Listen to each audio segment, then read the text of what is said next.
There's a lot of dumb and useless degrees out there. I don't mean to disparage like any kind of higher education by any stretch of the imagination because I have a healthy respect for it. But the thing is, there's a lot of things out there that are just dumb, and people do not need to go ahead and do this and get themselves into crazy amounts of debt for.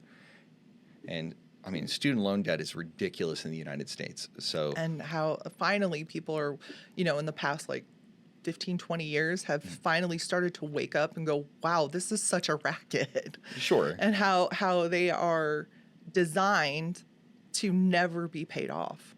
You just spend most of your life, even sometimes up to or past your retirement, still funding this. Sure. And I mean, ideally, a student loan should be used to get something with a measurable return on your investment, like any investment, right? And then you go ahead and pay off your student loan as quick as reasonably possible, provided that the interest rate makes sense to do that. But once again, not financial advice. Try not to hold on to your student loans unless it really makes sense to do so. For example, like if your student loan rate is like 2.5% and you're making 10% on other investments, you really don't need to go ahead and worry too much about making that monthly payment. You can go ahead and pay it off whenever you want. Just be wise about it. Like that's really the bottom line. Not financial advisors. Not financial advice. All right. I think the next big common red flag is they can't be wrong or they're never wrong. Some of this is accountability. Some of this is they just think they're genuinely right. And there's some context to this, right? Because I think that there's certain things where, like, say I'm convicted about something and I know my way around a thing. There's certain things I'm going to just refuse to be wrong on. And that's not a matter of the academics of it. It's a matter of conviction. And I think that's not what we're talking about here. No. We're talking about, little things that don't really matter for someone to be wrong on, and they just can't admit fault. Yeah. Like you see this all the time. Yeah. Yeah. But even, in conflict, because there's going to be that with all relationships, there's Absolutely. always conflict. If you can't see that this is not your hill to die on, if you cannot, at least in any sort of conflict or disagreement or anything, own up to even a small portion of your responsibility for creating a situation, Sure. that's what we're talking about. Yeah, and it's interesting because, like, most of the time when we're having a conversation, I'm open to the possibility that I may be the crazy person in the room. And I say that even when we're, talking with our staff, in manager meetings and things of that nature. It's like, look, I might be the crazy person in the room, but this is what I'm seeing. This, and this. And normally I have a pretty well thought out thought process for where I come to. And I am open to conflicting, open information that could readily change my mind, because you would be a fool to not change your mind with changing circumstances. Mm-hmm. And I think a lot of people are just pig-headed and would rather not swallow their pride. Mm-hmm. They would rather just be right than to go ahead and care about what's going on. Do you want to be married or do you want to be right? Right. Sometimes you have to choose between those. And sometimes you might be completely justified, especially from your point of view, but maybe even objectively justified.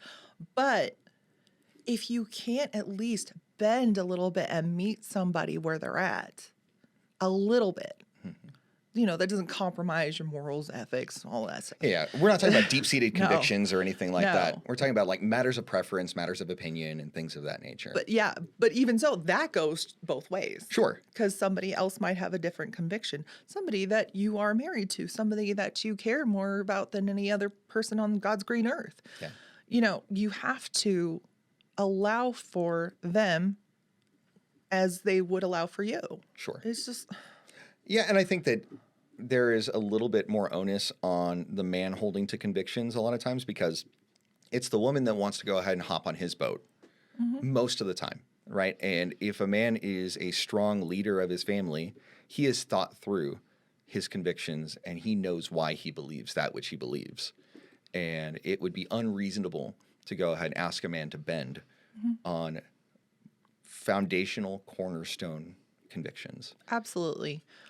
But he is also afforded the responsibility to hear her out. Oh, absolutely. But she needs to present her perspective and her opinion or her, advice or something, her 2 cents in the pot Sure. in a respectful way.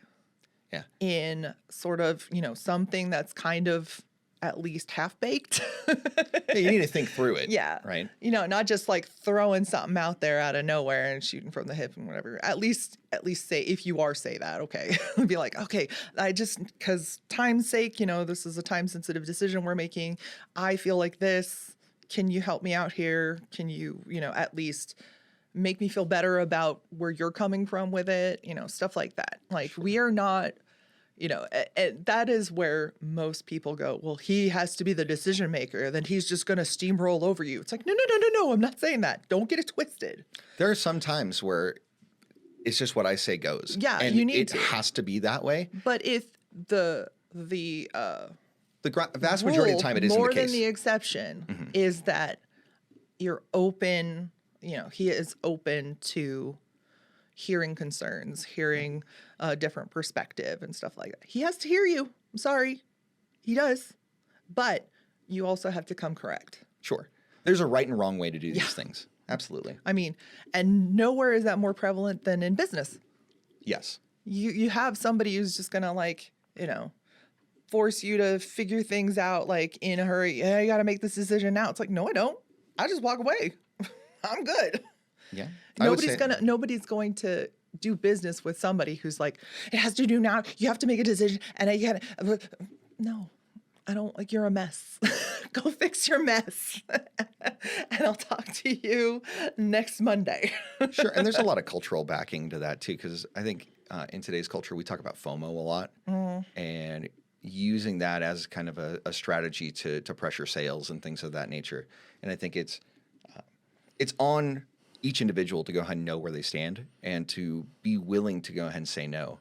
And in human relationships, in committed human relationships, where we're talking about the long game, those tactics are dishonest. Are shady. Yeah, and that in and of itself would be a red flag to me. It's like, if you're trying to go ahead and push forward this stuff, no, that's not going to. What a can of worms that this one.